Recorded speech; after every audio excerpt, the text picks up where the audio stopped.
আসসালামু আলাইকুম বন্ধুরা, কেমন আছেন সবাই? আশা করছি অনেক ভালো আছেন। বন্ধুরা, আজকে আমি আপনাদেরকে নামাজের এক ফাঁকের হিজাব কাটিং করে দেখাবো। সুতি কাপড় দিয়ে আমি তৈরি করব। তো কাপড়ের পরিমাণ হচ্ছে 2.5 গজ। তো 2.5 গজ দিয়ে আমি একটু বড় একটা হিজাব কাটিং করে দেখাবো। তো আপনারা যদি মনোযোগ দিয়ে ভিডিওটি দেখেন তাহলে আপনারাও এরকম হিজাব বড় কাটিং করতে পারবেন। দেখেন, অনেকে 2.5 গজ দিয়ে হিজাব কাটে কিন্তু বড় করতে পারে না। হিজাবটা গায়ে দেওয়ার পর অনেক ছোট হয়ে যায়। তো আমি আজকে আপনাদেরকে শেখাবো 2.5 গজ কাপড় দিয়ে আপনারা একদম বড় একটা হিজাব কিভাবে তৈরি করবেন। তো বন্ধুরা দেখুন, আমি কাপড়টা কিন্তু ভাঁজ করে সমান করে ফেলে নিয়েছি। তো কিভাবে ফেলে নিয়েছি দেখুন, আমি হিজাবের এই সামনের অংশের লম্বার মাপ দেবো 40 ইঞ্চি।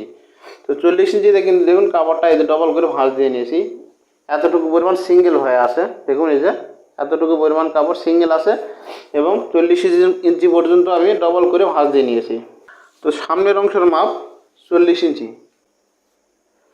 40 ইঞ্চি সামনের অংশের মাপ দেবো এবং এই হিজাবে কিন্তু 3টি মাপ ধরতে হয়।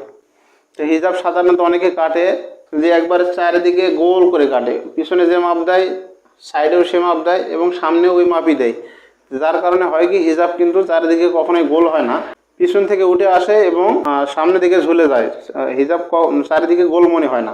তো আজকে আমি যেভাবে যে নিয়মে কাটিং করে দেখাবো, এই হিজাবটা এইভাবে কাটিং করার পর আপনার বানিয়ে পরলেও দেখতে পাবেন যে চারিদিকে হিজাবটা গোল হয়ে আসে, কিন্তু হিজাব কিন্তু চারিদিকে সমানভাবে কাটিং করা নাই। 3টা মাপ ধরে 3 জায়গাতে 3টা মাপ দিয়ে হিজাবটা কাটিং করেছি। তো দেখুন, আমি প্রথমে সামনের অংশের মাপ দিলাম 40 ইঞ্চি এবং মাঝখানের মাপটা দেব 42 ইঞ্চি। সামনের মাপ থেকে মাঝখানের মাপটা 2 ইঞ্চি বাড়তি। আর পিছনের অংশের মাপ দেবো আমি 45 ইঞ্চি। পিছনের অংশের মাপ 3 ইঞ্চি বাড়তি দিব। আপনারা সবসময় কাটিংয়ের সময় খেয়াল করবেন যে সামনে যে মাপটা দিবেন তো তার থেকে 2 ইঞ্চি মাপটা মাঝখানে বেশি দিবেন এবং পিছনের অংশের মাপ দিবেন এই মাঝখানের মাপ থেকেও 3 ইঞ্চি বড়, অর্থাৎ 2 এবং 3 5 ইঞ্চি। সামনের মাপের থেকে 5 ইঞ্চি পিছন দিকে বাড়তি হলো এবং মাঝখানে 2 ইঞ্চি বাড়তি হলো। তো এই নিয়মে যদি হিজাব কাটেন অবশ্যই হিজাব চারিদিকে গোল হবে। তো বন্ধুরা দেখুন, এগুলো সুতি কাপড়, হিজাবের সুতি কাপড়ে দিন দিন বর কমিয়ে আনতেছে। তো পিছনের মাপ কিন্তু 45 ইঞ্চি আসবে না, যদিও এটা 2.5 হাত বরের কাপড়, তারপরেও 45 ইঞ্চি পিছনে নেই। এই যে দেখুন, পিছনের মাপ আছে 39 ইঞ্চি। তো 45 ইঞ্চি করতে গেলে আমাদের এতটুকু পরিমাণ কাপড় জোড়া দিতে হবে, প্রায় 5 থেকে 5.5 ইঞ্চি কাপড় জোড়া দিতে হবে পিছনের অংশে।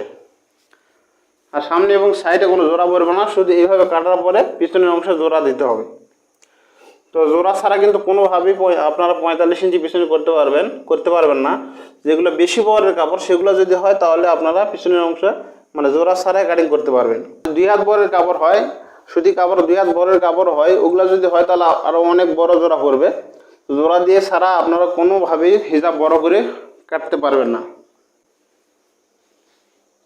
তো বন্ধুরা দেখুন, আমি এই দাগ থেকে দাগগুলো মিলিয়ে দিচ্ছি।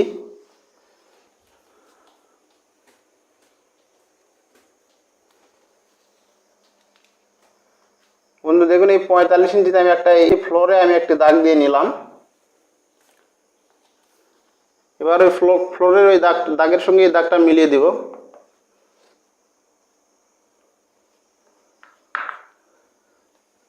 বন্ধুরা দেখুন, এখান থেকে এই এতটুকু অংশ আমাদের কিন্তু জোড়া দিতে হবে। বন্ধুরা দেখুন, আমি হিজাবটা আবার কাটিং করে নিচ্ছি। নেওয়ার পরে দেখুন কোথা থেকে আমি জোড়াটা দিব আপনাদের দেখিয়ে দিচ্ছি।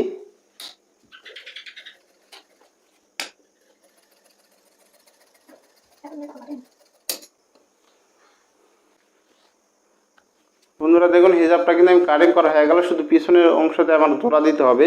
তো জোড়া দেওয়ার জন্য কি করব, দেখুন এই ছোট পার্টটা যেটা আছে এটা তুলে ফেলবো, এটার প্রয়োজন নেই। বড় অংশ যেটা আছে বন্ধুরা দেখুন, এই পাড়ের অংশটা আবার এইভাবে ডবল করে ভাঁজ দিয়ে নিব। বন্ধুরা খেয়াল করে দেখুন এখানে কত ইঞ্চি আছে, 16 ইঞ্চি। দেখুন এই 16 ইঞ্চি অর্থাৎ 16 ডবলে 32 ইঞ্চি। তো এই কাপড়টাও আমাদের 16 ইঞ্চি প্রয়োজন। এবং এটাও কিন্তু আমাদের 16 ইঞ্চি আছে। তো এই জিনিসটা কিন্তু খুব হিসাব নিকাশ করে কাটতে হবে। হঠাৎ করে কেটে ফেলার পরে দেখা যাচ্ছে যে পিছনে এই কাপড়টা আসতেছে না। আপনারা এখান থেকে যে দাগটা দিবেন, এই দাগ দেওয়ার পরে আগে মেপে দেখবেন যে এখানে কতটুকু আছে আর এখান থেকে আবার এটা কতটুকু আছে, এটা ভাঁজ দিলে এখানে জোড়া দেওয়া যাবে কিনা সেই হিসাবটা আগে করে নেবেন। যদি না এখান থেকে ওইভাবে কাপড়টা না আসে তারও উপায় আছে, সেটা আমি আরেকটা ভিডিওতে আমি এরকম একটা হিজাব কাটিং করে আপনাদের দেখিয়ে দিব, তাহলে বুঝতে পারবেন।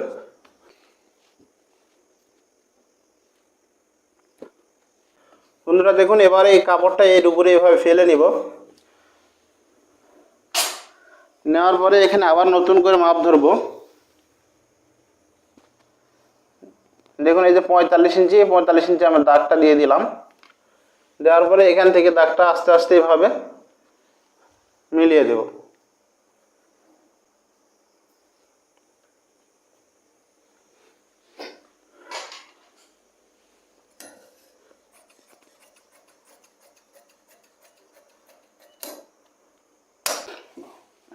বন্ধুরা দেখুন, এই সামান্য একটু জোড়ার কারণে কিন্তু হিজাবটা ছোট হয়ে যায়। অনেকে দেখা যায় এখানে জোড়া দেয় না কিংবা জোড়া দেওয়ার সিস্টেম জানে না, যার কারণে কিন্তু হিজাবটা ছোট কেটে ফেলে।